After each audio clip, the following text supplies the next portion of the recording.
Internet. We're at Southern Fright Gaming Expo 2022 in Atlanta, Georgia. This is the custom game Battle of Baron. And introduce yourself, sir. Hey guys, Ernie Silverberg. I'm the creator of Battle of the Baron. Got started in the pinball about a year ago. I've always loved pinball, but I made me a virtual pinball table. Got into it, started playing all the games, and then I was like, there's got to be a way to build my own pinball machine. So got it looking up, found out that there's a Mission Pinball framework, there's Cobra pinboard, fast pinball boards, a bunch of different boards that you can use. Very accessible community to get into. There's tons of groups that help people out when they're doing it. So started doing my research. When was this? Probably March. When I started this year. Yeah, this year. Started doing research, and I'm the kind of person, I don't go feet first, I go head first into it. So I just dive into it and start it. And you're not like, oh, I'll do a little bit a day, a week, a month. You done stuff daily, right? Yeah, I did stuff daily. I work full time. I have a family, all that. So it's kind of, I would do it when I had time, but I would get into it. And my family was out of town for a week, so I did a chunk of the work, and the week my family was out of town and didn't have a lot of work going on. But I've done some daily. Basically started out with virtual pinball, kind of figuring out the different games that I liked playing and the different aspects of the game. And then got found a file for a CAD file for a Williams playfield, standard size. Got the 90s Williams. Yeah. Yep. Got it CNC'd, just the slingshots and the flippers.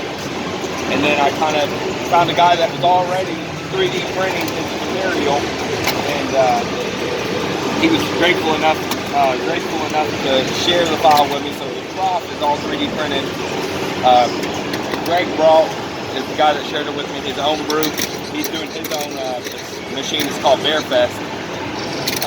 I think he's in Colorado, but shared the files with me, so I got started printing that. Did the lower portion of the playfield, got the flippers flipping. I went with the Cobra pin board. It's like $175. You get 32 direct inputs, you get 24 coils for the price point, and what it is, I mean, it's awesome. It's an all-in-one board. So you're not using all of it? So you're not maxing it out yet? I'm pretty close to maxing it out yet, but he sells an expansion board for like $60 that has, I think it's 12 more coils and 24 more inputs and a whole other bank of LEDs. So went with that, started flipping on the bottom, and then I just took cardboard and 3D printed ramps. And for people familiar with virtual pinball, I use Visual Pinball X. And I would find ramps and export them as a 3D object, print them, and then try them on there, and kind of work on my layout. Did you lay it out digitally first and then make it? I did not. So the original plan was to do that, but I'm not the greatest with 3D modeling or with visual. Nobody pinball. is. It's still learning. So I was like, man, I'm gonna spend so much time doing that. Let me just print stuff. Said head first, not feet first. And I just started cutting up the board. I made my skill shot lanes first.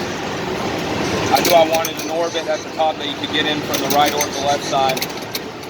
I like games that kind of keep flowing. What games? What designers do you like, or what games have kind of inspire what you like in this game? I'm newer to pinball, so like, when I first started doing the virtual pinball, I played a lot of the Ghostbusters Pro version, or not the Pro, Premium version on the virtual pinball, and I really liked the flow of it. I'm trying to think of a couple of other games. Creature from the Black Lagoon. I would say Creature, that, and Addams Family. I liked a lot. There was a mixture of everything. I kind of went, I just wanted something that kept flowing, was kind of fast. And then, my ramp's falling down on it right now. Okay. But, let me fix it. Yeah, show me like what we have here. So this is 3D printed. Yep. That's 3D printed. The trough 3D printed. Is that, you made that, or No, that's it's from pretty- Amazon. It's like a 12 volt coil. I'll probably eventually go to a more traditional trough. It works. It just has some issues with feeding the ball.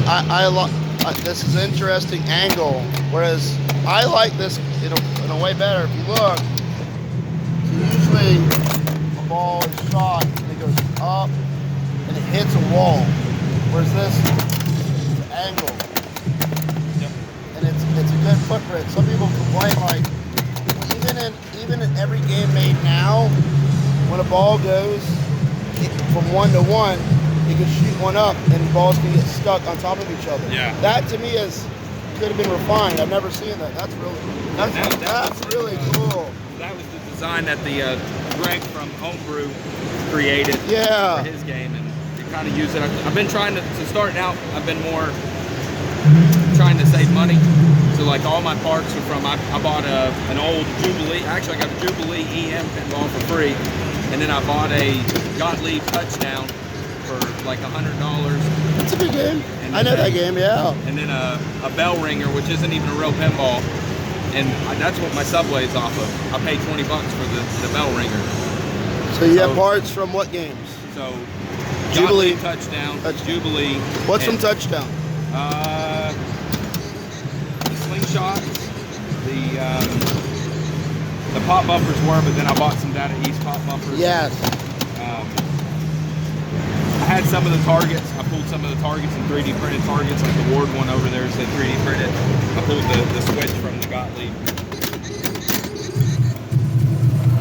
But Feels solid. Feels nice and solid. Yeah. Kind of feels like a Sega. Yeah. then Like Williams. the idea is I want to start off kind of cheap, proof of concept, and then I'm going to start buying new stuff and replace everything. My flippers, if you play for a little bit, the left flipper will kind of start getting off angle. The spring keeps catching. So is it like a meshing of 3D printed stuff, off the shelf stuff? Like you're not trying to reinvent the wheel, like Nope. make your own I'm not trying to make my own stuff per se. stuff. You have to have stuff. So to me, pinball stuff has to be to spec when it comes to mechs. Yep. But everything else is to be up for grabs. Yeah. Yep. The ramps, the loops, the toys, Yep. but I mean really, the scoop. That's a change. Have other people used that scoop in Other than Greg, I don't think there's anybody that's really used it. So all my inserts are 3D printed. So I Really? 3D printed all the inserts. Wow, and they're clear. I mean, they are Yeah, translucent they're like the white transparent color. So that the light kind of diffuses across them. How thick are they? About a 1/4 inch, a little bit less than a 1/4 inch. So like on a normal insert, you have to actually sand them down on the top to make them flush. These, I printed the size and just sanded the bottom a little bit before I put them in. So they were almost flush. They're not perfect right now. I'd say this is probably prototype number 3 on the play field. So you CNC'd it, and how did you adhere it into place? How did you? So I started off with a partially CNC'd play field, which just was the bottom portion, and then everything else I cut by hand. Then once I had that design kind of built and made, I went into Illustrator and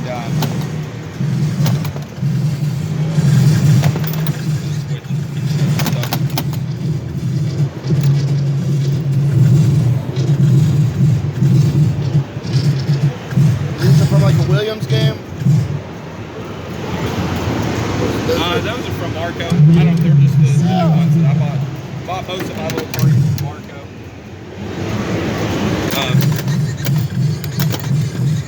Yeah, I started with the partially CNC play field, and then I went into Illustrator, made a CAD file or just a full size layout of the machine, measured everything, put the inserts, the holes, everything I needed, and then the guy that CNC'd it for me redid another play field, and then the first one that he did for me, I screwed up and had some stuff down an inch, but it was kind of a blessing because then I ended up moving everything on the top portion up an inch, which helped give the game a little more flow, a little more room. Ah, It was kind of a Bob Ross happy mistake, but Yeah, and it's still evolving. I've got a few more things that I want to add to it. There's a couple ball locks that I want to add. So here's the screen inside the game. Yeah, so the idea is that I hate playing pinball and looking up to see what's going on. So I have a small screen down there to do all my call outs, different things like that. The middle screen is going to be more to track the score, keep up with everybody's what's going on. And then the top screen will actually be to play videos with certain modes and stuff. Are you going to turn those? Let me show you this. So like, if you hit the ramp, it does a call out there. It does the thing. So then on the fourth one, it'll tell it, hit it again to fire the rocket. Once it's hit again, it'll actually play a video.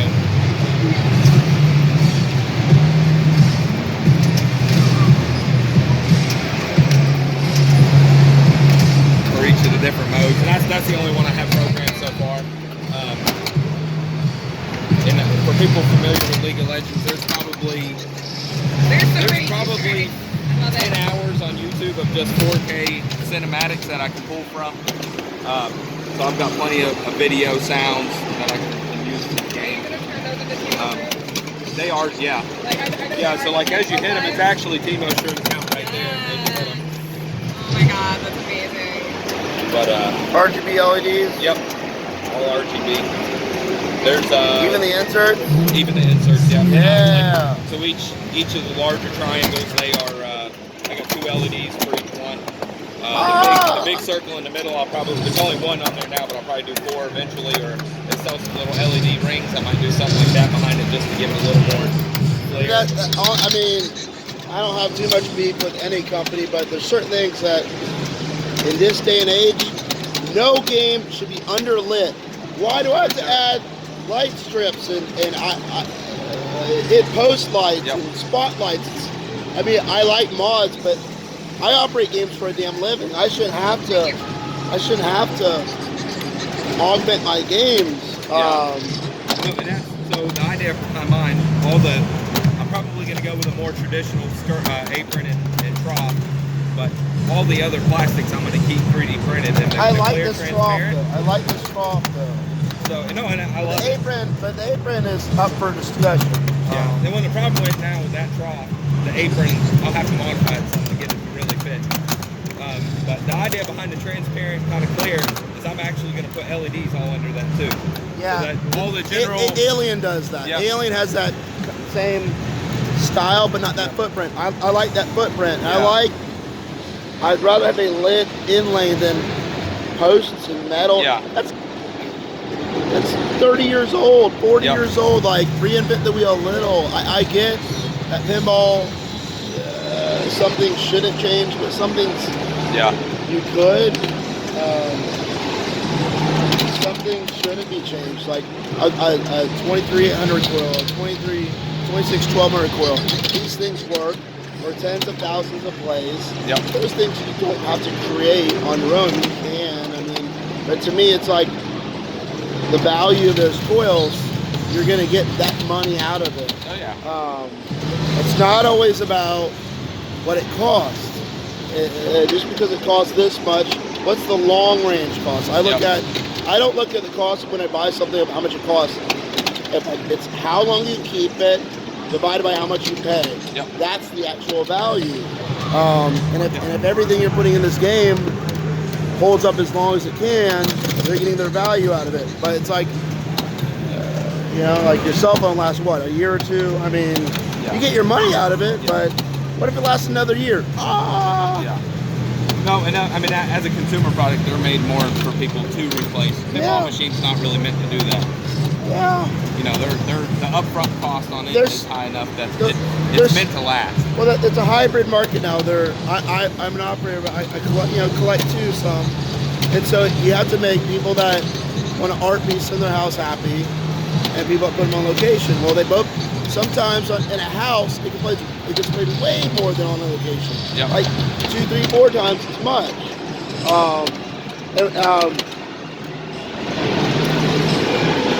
Tell me about the theme a little for people that don't know League of Legends. So I've played League of Legends since season 1. I played for 10 or 11 years. So when I decided to do a pinball, I was like, well, what can I do that I enjoy, like, and it was almost immediate. It was like League of Legends. I knew that there was tons of cinematics that I could pull from, because coming from the virtual pinball world, there's always 3 screens, there's all kinds of movies, there's all kinds of, there's always something going on additional other than the pinball play. So how long do you get into virtual pinball first? Yeah, I did. Real pinball? Yeah. Well, I've always loved real pinball, but never, not at home, things like that. But in your adult life, you spend more time on VR because it's more accessible. Yep, more accessible. So I did that for probably about 6 months, but for anybody that has virtual pinball that plays real pinball, it's not the same. Real pinball is just, it's really gratifying. Virtual pinball is nice because you have access to a ton of tables, but it's not the same as a real pinball. Well, like the Williams collection on PS2, PS3, it's a way to learn the rules before you play the game. Yep. Same thing as like virtual. If you have a virtual version of a game you make, they can download it for $1 or $2 or whatever free. Learn the rules, and then when they play your game in reality, then they know the rules. Yeah. Well, what's awesome about the virtual pinball community, nobody really charges for the games. So it's all pretty accessible. It's all, it's all cost effective. It's all, you can, other than building the machine, there's not a lot of additional cost. What is it? Pinball FX you have to pay for, which is on Steam, but you can do it on a gaming PC for that. Started on that league. I think one thing with pinball companies, like Spooky's done Rick and Morty. Younger people know Rick and Morty, they love Rick and Morty, so you're going to pull a newer crowd.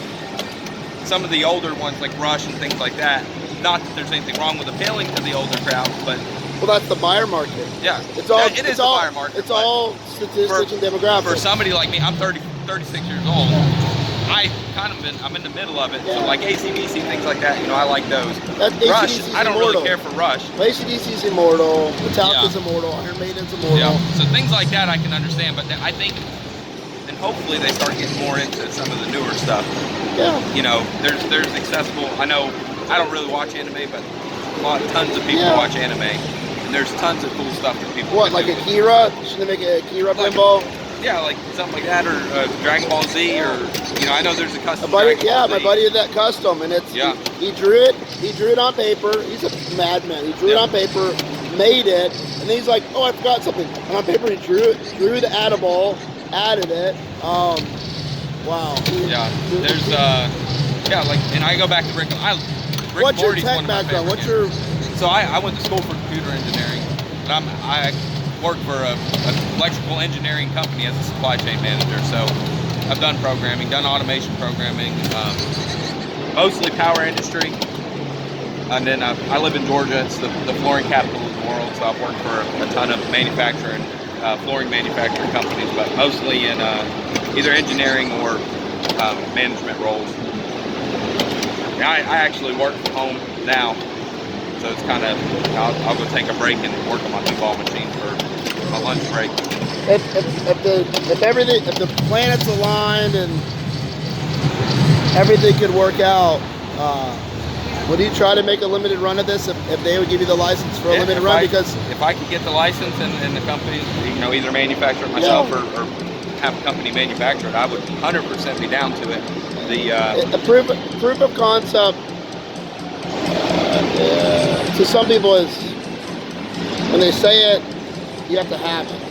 Saying proof of concept and doing it are two different things. Yep. CERN has proof of concept. Spooky, American, Jersey Jack. I mean, even Highway before they did Alien, that's the only company that really put displays in. I liked it because I could look down and discern certain things. I don't want to look up. Yeah, I don't look up when I'm playing. If the ball is locked, I'll look up. Yep. If the ball's in the pop bumpers. Proof of concept. And Jersey Jack goes for big stuff. Yep. Stern goes for big stuff. League of Legends is big, but boomers don't play it. Yep. And a lot of Gen Xers don't play it. The capital is going to go from the boomers, and then every generation after that is going to inherit it. So why not be ready for that with a game ready that Yeah. their kids want, and their kids and grandkids want. It's Yeah, well, League of Legends is one of the largest esports, there is. So it's like, and if you could put, and if they would say, hey, at all of our events, we'll put one of these and do a tournament on it. You're getting thousands of new people into pinball. That, I mean, I love this show. I love shows in general and tournaments, but League of Legends players aren't here. They're playing it at home right now. But if you have this at a League of Legends tournament, you might get thousands of people involved. Yeah, for sure. Yeah. Thank you very much. Appreciate your time, and look forward to seeing future updates. Thank you. Rock and roll.